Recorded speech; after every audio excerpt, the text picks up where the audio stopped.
Market does not care what you know, market only page you for how you behave. अब सवाल ये आता है, अगर आपको 8 कंसेक्यूटिव लॉसेज आ गए तो क्या?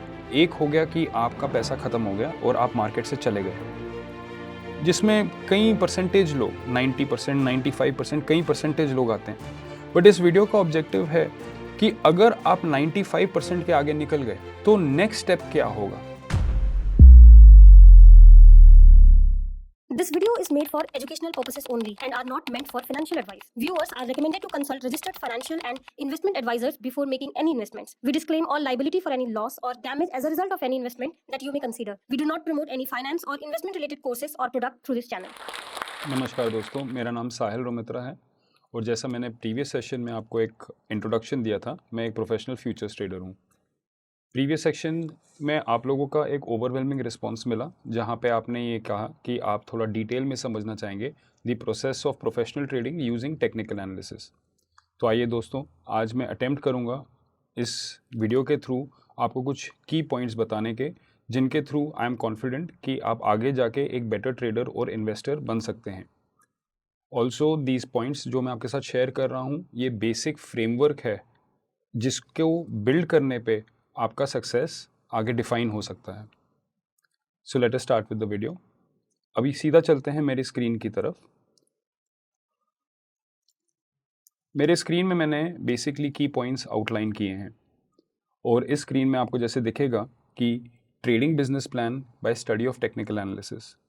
सबसे पहले जब एक ट्रेडर मार्केट में आता है, हमारा रिक्वायरमेंट है कि हम अपना ऑब्जेक्टिव क्लियरली आउटलाइन करें। अभी ऑब्जेक्टिव का मतलब क्या है? ऑब्जेक्टिव जो है वो आपके डेरिवेटिव्स के ग्रीक्स में कैप्चर किया जाता है। जैसा कि हमें पता है कि अल्फ़ा, डेल्टा, थीटा, गामा, रो और वेगा, इन ग्रीक्स के थ्रू डेरिवेटिव की प्राइसिंग होती है। एंड एक ट्रेडर एक ग्रीक को एक्सप्लॉइट करने के लिए मार्केट में आता है। फॉर एग्जाम्पल, अगर कोई ट्रेडर अल्फ़ा चूज़ करता है तो उसके लिए इंस्ट्रूमेंट इज़ इक्विटीज़। सिमिलरली, अगर कोई ट्रेडर डेल्टा चूज़ करता है तो उसके लिए the instrument of choice is futures. Theta के लिए आप ऑप्शन राइट करेंगे, गैमा के लिए आप ऑप्शन बाय करेंगे, रो को प्ले करने के लिए आप इंटरेस्ट रेट मार्केट में जाएंगे, और वेगा के लिए जनरली लोग कैलेंडर स्प्रेड्स यूज़ करते हैं क्योंकि ये चेंज इन एम्प्लॉयड वॉलेटिलिटी पे काम करता है। हर ट्रेडर यूनिक है, हर ट्रेडर का कंस्ट्रेंट्स एंड स्ट्रेंथ्स अलग हैं। उस बेसिस पे आप अपने कंस्ट्रेंट्स को, अपनी परिस्थिति को माइंड पे रखते हुए एक करेक्ट ग्रीक टारगेट कर सकते हैं। एक बार आपने ग्रीक टारगेट कर दिया, मैं अपना यहाँ पे एग्जांपल एक बार दे देता हूँ। मैं पर्सनली डेल्टा टारगेट करता हूँ, इसीलिए मैं फ्यूचर्स में हूँ। जो एंड आपके लिए हो सकता है वो सही हो, और आपके कैपिटल के लिए हो सकता है कि टेम्परेरली आपको ऑप्शन में जाना पड़े और आगे जाके आप फ्यूचर्स में आए। एक बार हमने ग्रीक आइडेंटिफाई कर लिया, अगला स्टेप आता है कि हमें अपना ट्रेडिंग स्टाइल क्लियरली आउटलाइन करना है कि हम मार्केट में आए क्यों हैं। Trading style can be very slow which is your investors, और हाँ, इन्वेस्टर्स भी टेक्निकल एनालिसिस से बेनिफिट करते हैं। या फिर trading style can be extremely fast, जिसे हम स्कैल्पिंग बोलते हैं। सो investing, positional trading, trend trading, swing trading, day trading और स्कैल्पिंग, इन 5 से 6 स्टाइल्स में आपको एक स्टाइल चूज़ करना पड़ेगा, एटलीस्ट एट द स्टार्ट। आगे जाके जैसे जैसे आपका कैपिटल चेंज होता है और आपका मार्केट को रिलेटेड अंडरस्टैंडिंग चेंज होता है, आप एक से ज़्यादा स्टाइल्स और एक से ज़्यादा सिस्टम एक ही अकाउंट में साइमल्टेनियसली भी डिप्लॉय कर पाएंगे। एक बार आपने आपका स्टाइल चूज़ कर लिया, उससे नेक्स्ट स्टेप जो डिटरमिन होता है वो होता है आपका टाइम फ्रेम। अगर आप इन्वेस्टर हैं तो आपका time frame usually monthly, weekly, daily होगा। वेराज अगर आप एक स्कैल्पर हैं तो आपका टाइम फ्रेम 15 मिनट, 5 मिनट और 1 मिनट होगा। तो आपके चूज़ किए हुए स्टाइल के हिसाब से आपका टाइम फ्रेम डिटरमिन होता है, और उस टाइम फ्रेम को डिटरमिन करने के बाद ही आपको आपके सिक्योरिटी का trend assessment, momentum assessment etcetera करने का प्रोसेस इनिशिएट करना चाहिए। मैंने ये बहुत बार देखा है कि बहुत सारे ट्रेडर्स जो डे ट्रेडर्स होते हैं, जब एक पोजीशन खड़ा कर लेते हैं तो आउट ऑफ कंपल्शन या आउट ऑफ सर्टेन हैबिट्स मैं उन्हें देखता हूँ कि वो मंथली चार्ट भी चेक कर रहे हैं, वीकली चार्ट भी चेक कर रहे हैं, जो एक्चुअली उस स्टाइल से कंसिस्टेंट नहीं है। सिमिलरली, कुछ लोग इन्वेस्टर्स समझ के अपने आप को मार्केट में आते हैं और पोजीशन क्रिएट करने के बाद 5 मिनट के चार्ट्स, 3 मिनट के चार्ट्स चेक करना स्टार्ट कर देते हैं, जो उस स्टाइल के लिए भी कंसिस्टेंट नहीं है। हमें मार्केट में, जैसे मैंने आपको पिछले वीडियो में भी कहा था, market does not care what you know, market only page you for how you behave. आपका बिहेवियर टॉप क्लास होना चाहिए, आपको अपने स्टाइल के अधीन काम करना चाहिए और उसमें ही आपके सक्सेस के प्रोबेबिलिटीज़ मैक्सिमम हैं। एक बार हमने टाइम फ्रेम एनालाइज कर लिया, नेक्स्ट स्टेप आ जाता है कि हम अपने इंडिकेटर्स ऑफ चॉइस एनालाइज करें। अब इंडिकेटर्स के भी ब्रॉड कैटेगरीज हैं। कुछ इंडिकेटर्स ट्रेंड डिफाइन करते हैं, कुछ मोमेंटम, कुछ सपोर्ट, रेजिस्टेंस और पिवट पॉइंट्स, कुछ volume and finally confirmation. At the highest level, यानी कि एट द हाईएस्ट लेवल का मतलब हो गया इंस्टीट्यूशनल लेवल ट्रेडिंग पे, ये पांचों कैटेगरीज से एटलीस्ट एक या दो इंडिकेटर सिलेक्ट करके एक सिक्योरिटी को टाइम करने की कोशिश की जाती है। But at the entry level एक भी ये पैरामीटर यूज नहीं किया जाता है। मेरा ऐसा मानना है कि उस जर्नी जहाँ पे एक ट्रेडर टेक्निकल एनालिसिस को बिल्कुल अवॉइड करता है, से लेके उस जर्नी तक जहाँ पे एक ट्रेडर टेक्निकल एनालिसिस के बिना डिसीजन ले ही नहीं सकता, एटलीस्ट स्टार्ट में आप एटलीस्ट एक वेरिएबल चूज कीजिए, एक इंडिकेटर चूज करिए, ताकि हमारे डिसीजन मेकिंग को एक डायरेक्शन मिल सके जो कि आपके सब्जेक्टिव ओपिनियन से अलग हो। एक बार हमने अपना ऑब्जेक्टिव, अपना स्टाइल, अपना इंडिकेटर सिलेक्ट कर लिया और उसी से ही हमारा टाइम फ्रेम, अब लास्ट आ जाता है कि हम वो मार्केट सिलेक्ट करें जहाँ पे हमें पर्याप्त लिक्विडिटी मिले। याद रखिए कि technical analysis is based on volume. अगर एक सिक्योरिटी में वॉल्यूम ही नहीं है तो उसके पिवटल हाई और लो का कोई मीनिंग ही नहीं है। पिवटल हाई एंड लो का मतलब हो गया कि huge amount of market participation ने एक पर्टिकुलर लेवल पे पार्टिसिपेट करके उस सिक्योरिटी का ट्रेंड स्ट्रक्चर ऑल्टर करने की कोशिश की है, और ये इंफॉर्मेशन तभी रेलेवेंट है अगर huge amount of market participation है। एक बार ये स्टेप्स होने के बाद कुछ चीज़ें जिसको हम बोलते हैं कि हमें साइड पे नोट करके रख लेनी चाहिए।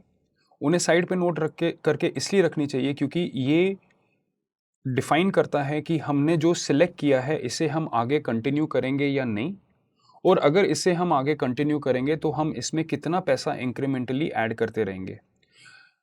आप जैसे ही ट्रेडिंग स्टार्ट करते हैं, ब्रॉडली स्पीकिंग दो आउटकम्स पॉसिबल हैं। एक हो गया कि आपका पैसा खत्म हो गया और आप मार्केट से चले गए, जिसमें कई परसेंटेज लोग 90%, 95%, कई परसेंटेज लोग आते हैं।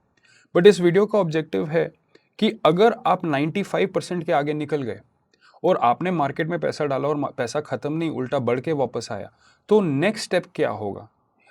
इस जर्नी को अंडर एस्टिमेट ना करें। 1 लाख रुपए का कंस्ट्रेंट और 1 करोड़ रुपए का कंस्ट्रेंट बिल्कुल अलग हैं। ये दो ट्रेडर्स ही अलग हैं और इन दोनों का मार्केट में अप्रोच भी अलग होगा। और अगर आप ऑर्गेनिकली ग्रो करेंगे तो आप देखेंगे कि नॉट जस्ट आप अपने कैपिटल के साथ आपके स्किल में भी बहुत ज़्यादा इंक्रीमेंट आपको दिखेगा। तो हमें डॉक्यूमेंट क्या करना है? हमें बेसिकली पहला ये डॉक्यूमेंट करना है कि हम कितना रिस्क लेने वाले हैं पर ट्रेड, और एक बार हमने वो डॉक्यूमेंट कर लिया तो उसे आपको पत्थर की लकीर मानना है। उसे आप 1 क्वार्टर तक या 1 साल तक चेंज नहीं कर सकते जब तक फंडामेंटल लेवल पे आपका अकाउंट ही चेंज हो जाए या आपके कॉन्फिडेंस में इतना ज़्यादा इंक्रीमेंट हो जाए कि अब आप अपने रिसोर्सेज को मार्केट में डिप्लॉय करना स्टार्ट कर चुके हैं। दूसरा, हम ये आइडेंटिफाई करेंगे कि हम कितने लॉसेस, कंटिन्यूस लॉसेस देखेंगे और उसके बाद वो स्ट्रैटेजी ड्रॉप कर देंगे। सब्सिक्वेंटली आने वाले 5 मिनट में मैं आपको ये भी सिखाऊंगा कि आप ये कैसे डिटरमिन करेंगे। और फाइनली हम अपना पीएनएल फ्रीक्वेंटली चेक करेंगे, चाहे अच्छा परफॉर्मेंस हो या खराब परफॉर्मेंस हो, हम डरेंगे नहीं क्योंकि वो एक्चुअली आईना है।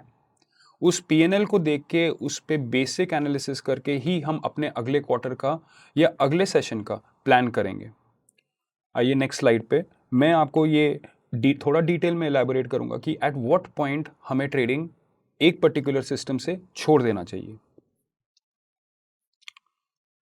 कई सालों तक मैंने रिसर्च किया ये आइडेंटिफाई करने के लिए कि अगर एक सिस्टम का 50% एक्यूरेसी है और अगर मैंने 100 ट्रेड्स ले लिए एंड 50 एक्सपेक्टेड प्रॉफिट की जगह अगर मुझे 60 एक्सपेक्टेड प्रॉफिट मिलता है, तो क्या वो सिस्टम का एक्यूरेसी वाकई में 50% है? मेरा कहने का पॉइंट ये है कि हमें कितने ट्रेड्स करने पड़ेंगे ताकि हम डेफिनेट बोल सकें कि एक सिस्टम 50% एक्यूरेसी के हिसाब से ही रिजल्ट्स दे रहा है। कई बार हम जब परसेंटेज प्रोबेबिलिटी की बात करते हैं तब हम एक एग्जैक्ट पॉइंट या फिगर वैल्यू की बात करते हैं कि अगर कोई बोल दे मेरा सिस्टम का एक्यूरेसी 50% है तो 1000 ट्रेड होने में मेरे 500 प्रॉफिटेबल और 500 लूजिंग ट्रेड्स होंगे। बट मैंने प्रैक्टिकली एक्सपीरियंस किया है कि दिस इज नॉट ट्रू। एक 50% system is not a pointed value, एक सिंगल नंबर उसको रिप्रेजेंट नहीं करता है, वेयर एज एक रेंज उसको डिफाइन करता है। और उस रेंज को डिफाइन करने के लिए मैंने थोड़ा लिटरेचर पढ़ा, खुद से एक्सपेरिमेंट्स किए, कुछ आईटी प्रोसेसेस इंप्लीमेंट किए, और ये जो रीडिंग्स हैं ये मैं आपके साथ आगे शेयर कर रहा हूँ। तो आइए पहले बात करते हैं। आपको कॉलम 1 पे दिखेगा कि सिस्टम एक्यूरेसी यहाँ पे मैंने दिया है 80%। सपोज कीजिए कि आपके ट्रेडिंग सिस्टम का एक्यूरेसी 80% है, तो 80% एक्यूरेसी का कई बार लोग मतलब लेते हैं कि 1000 ट्रेड लेने पे 800 एक्यूरेट आएंगे। बट मैं ऐसा डेफिनेशन बिलीव नहीं करता। वो इसलिए क्योंकि 1000 ट्रेड्स का प्लान आप आज के पीएनएल पे नहीं कर सकते। तो क्वेश्चन हो गया कि 80% ट्रेडिंग सिस्टम, इस जानकारी से मैं आगे काम कैसे करूंगा। तो इसमें मैं यहाँ पे आपको जो ये स्लाइड है इसमें मनी मैनेजमेंट पे मैंने लूजिंग स्ट्रीक्स लिखा है। तो अगर आपका सिस्टम 80% एक्यूरेट है तो ये मैं आपको गारंटी दे के कहता हूँ कि आपको 4 कंसेक्यूटिव लॉसेस दिखेंगे ही दिखेंगे। चाहे आप कितने भी सुपीरियर एनालिसिस लेके मार्केट में आ जाए, आपको 4 कंसेक्यूटिव लॉसेस गारंटीड दिखेंगे। और उसी के साथ मैं आपको ये भी कहता हूं कि आपको 8 कंसेक्यूटिव लॉसेस कभी नहीं दिखेंगे। यानी कि अगर आपके सिस्टम का एक्यूरेसी आपके हिसाब से 80% है तो 4 लॉसेस आपको दिखने ही वाले, ये आप मान के चलिए। बट 8 लॉसेस आपको कभी भी नहीं दिखेंगे, ये भी आप मान के चलिए। अब सवाल ये आता है, अगर आपको 8 कंसेक्यूटिव लॉसेस आ गए तो क्या? उसका मतलब हो गया कि आपका असेसमेंट कि आपका सिस्टम 80% एक्यूरेट है, ये गलत है। आपके सिस्टम की एक्यूरेसी 80% से नीचे है। बट मान लेते हैं कि आपके सिस्टम का एक्यूरेसी 80% है, तो सवाल आता है कि मुझे अपने अकाउंट साइज का कितना बेट करना चाहिए। तो मेरा पर्सनली ऐसा मानना है कि ये जो भी ट्रेडर्स आज इस वीडियो को देख रहे हैं वो आगे जाके, बेशक चाहे आज 50,000 से कर रहे हो, 1 लाख, 2 लाख या 10 लाख से कर रहे हो, विजन ये होगा कि हम आगे जाके इससे 100 गुना ज़्यादा, 1000 गुना ज़्यादा कैपिटल के साथ करेंगे। तो हमें एक फ्रेमवर्क कि हम कितने अमाउंट से बेट करने वाले हैं ये डिफाइन करना पड़ेगा। और मेरा ऐसा मानना है कि 10% का ड्रॉडाउन भी बहुत पेन देता है। आपने कई बार लोगों को सुना होगा, कोई बात नहीं, अगर मार्केट में 50% या 40% या 60% करेक्शन आ जाए, हम उस पर भी बैठ के हंसते हुए झेल लेंगे। ये सिर्फ वही व्यक्ति बोल सकता है जिसका बहुत ही कम पैसा मार्केट में लगा है। बट जो लोग अपने नेट वर्थ का रियलाइजेशन मार्केट पे डिपेंड करते हैं, अगर वो, मैं आपको गारंटी के साथ बोलता हूँ, जब आप 10% लूज करते हैं तो लिटरली उल्टियाँ निकलती हैं। तो 10% के पेन को अंडर एस्टिमेट मत कीजिए और 10% के हिसाब से ही काम कीजिए, क्योंकि याद रखिए अगर ये सिस्टम फेल होता है तो हम सिस्टम ड्रॉप करने वाले हैं, ट्रेडिंग नहीं छोड़ने वाले। इस टेबल में मैंने सारे ही एक्यूरेसी रेंजेस के 80 से लेके 20% तक के एक्यूरेसी रेंजेस पे आउटलाइन किया है। मोस्ट कॉमन 50% पे लेते हैं। अगर आपके सिस्टम का एक्यूरेसी 50% है तो ये मैं आपको गारंटी के साथ कहता हूँ कि आपको 7 कंसेक्यूटिव लॉसेस दिखेंगे ही दिखेंगे। और ये भी गारंटी के साथ कहता हूँ कि 20 कंसेक्यूटिव लॉसेस कभी भी नहीं दिखेंगे। एंड क्योंकि आपके 20 कंसेक्यूटिव लॉसेस आपको कभी भी नहीं दिखेंगे और हमें 10% ड्रॉडाउन ही अलाउड है, तो नेचुरली मैं अपने अकाउंट का 0.5% ही बेट करूंगा। यानी कि 1 लाख रुपए पे 500 रुपए का बेट जब मैं करता हूं और अगर मुझे 20 कंसेक्यूटिव लॉसेज आते हैं तो मैं 10,000 रुपये जब लूज़ करता हूं, यानी कि अकाउंट का 10% जब मैं लूज़ करता हूं, तब मैं ये सिस्टम को ड्रॉप करता हूं, ट्रेडिंग नहीं छोड़ता हूं, इंप्रूव करता हूं। ये इन्फॉर्मेशन बहुत यूज़फुल है एंड इस इंफॉर्मेशन को, स्क्रीनशॉट को आप सेव करके रखिए क्योंकि ये आगे जाके भी काम आएगा। नेक्स्ट, हमने बात कर ली इनिशियल प्रीमाइसेस की, हमने बात कर ली कंसेक्यूटिव लूजिंग स्ट्रीक्स की और कैसे हम उससे प्लान करते हैं कि कितना हमें अकाउंट साइज बेट करना चाहिए। अब हम बात करेंगे टाइम फ्रेम सिलेक्शन की। मार्केट में ज़रूरी नहीं है कि आप सिर्फ स्कैल्पर बने या डे ट्रेडर बने। मार्केट में ये भी ज़रूरी नहीं है कि आप सिर्फ इन्वेस्टर बने या पोजिशनल ट्रेडर बने। मार्केट में ये ज़रूरी है कि आप अपने परिस्थिति के अधीन काम करें। आपके पास जितना पैसा है और आपके पास जितना टाइम है, उस हिसाब से आप अपना मार्केट में टाइम फ्रेम सिलेक्ट करें और उसी हिसाब से अपने वॉच लिस्ट को सिलेक्ट करें। एक प्रोफेशनल ट्रेडर जो लार्जर टाइम फ्रेम यूज़ कर रहा होगा, हो सकता है उसके वॉच लिस्ट में 1000 स्टॉक्स हों। वेराज एक प्रोफेशनल ट्रेडर, वही प्रोफेशनल ट्रेडर अगर 15 मिनट का टाइम फ्रेम यूज़ कर रहा होगा, हो सकता है उसका वॉच लिस्ट बहुत छोटा हो। कॉन्सेंट्रेशन ऑफ एफर्ट पे फोकस कीजिए और कंसिस्टेंसी ऑफ प्रोसेस पे फोकस करेंगे। आइए मैं आपको ये स्क्रीन के बारे में थोड़ा सा बताता हूँ।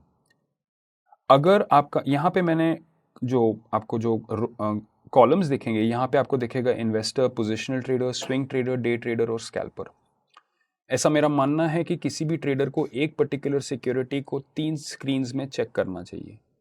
तो एक इन्वेस्टर जो होगा वो अपना trend assessment monthly time frame पे करेगा, अपना momentum assessment weekly time frame पे करेगा और अपना entry assessment daily time frame पे करेगा। याद रखिए, एक इन्वेस्टर जो होगा अपना ट्रेंड असेसमेंट मंथली पे, मोमेंटम असेसमेंट वीकली पे और फाइनल एंट्री डेली पे करेगा। और सिमिलरली एक स्कैल्पर जो होगा वो अपना ट्रेंड असेसमेंट 15 मिनट के चार्ट पे करेगा, अपना मोमेंटम असेसमेंट 5 मिनट के चार्ट पे या 3 मिनट के चार्ट पे करेगा एंड फाइनली अपनी एंट्री 1 मिनट के चार्ट पे करेगा। क्या सही क्या गलत ये नहीं, परिस्थिति के हिसाब से और कैपिटल प्रोविजन के हिसाब से आप काम करेंगे और आप सिक्योरिटी भी वैसे ही सेलेक्ट करेंगे। ये एक बार आपने आइडेंटिफाई कर लिया। फॉर एग्जांपल, अगर कोई बोलता है कि मैं एक स्विंग ट्रेडर हूं, तो आपको पता होना चाहिए कि आपका ट्रेंड असेसमेंट डेली पे होगा, आवरली पे आपका मोमेंटम असेसमेंट होगा और फाइनली आप 15 मिनट के चार्ट पे एंट्री करेंगे। आपको ये बहुत पहले डिफाइन करना पड़ेगा और इसी पे ही अपना रिसर्च और इसी प्रोसेस को आगे जाके स्केल करना पड़ेगा। अभी हमने ट्रेंड, मोमेंटम, एंट्री, वॉलेटिलिटी, इन चीज़ों पे बात की। इस स्लाइड पे मैं आपको वो जनरल इंडिकेटर्स देना चाहूँगा जिसको आप अपने सेल्फ स्टडी के लिए यूज़ करेंगे। याद रहे कि हमारा ऑब्जेक्टिव है बेहतर ट्रेडर बनना। इनफैक्ट अगर मेरे को कोई पूछे कि मेरा ऑब्जेक्टिव क्या है, तो मेरा ऑब्जेक्टिव है दुनिया का बेस्ट ट्रेडर बनना। बन पाएंगे या नहीं ये अलग बात है, बट ऑब्जेक्टिव है। तो अगर दुनिया का बेस्ट ट्रेडर होगा तो वो क्या करेगा, उससे अपने डोमेन के बारे में सारी जानकारी होगी। तो चाहे आप इंडिकेटर आगे जाके यूज करें या ना करें, चाहे आप इस मीनिंगलेस डिबेट में कि price action is more useful या इंडिकेटर्स इज मोर यूजफुल पे मैक्सिमम टाइम स्पेंड करें, it is your choice. But एक चीज मेरे माइंड में है कि जो भी one of the best traders in the world होगा उसको सारे इंडिकेटर्स के बारे में जानकारी होगी और वो चूज करेगा वेदर और नॉट उसको कोई पर्टिकुलर इंडिकेटर अपने सिस्टम में डालना है या बिल्कुल एक नया इंडिकेटर क्रिएट करना है।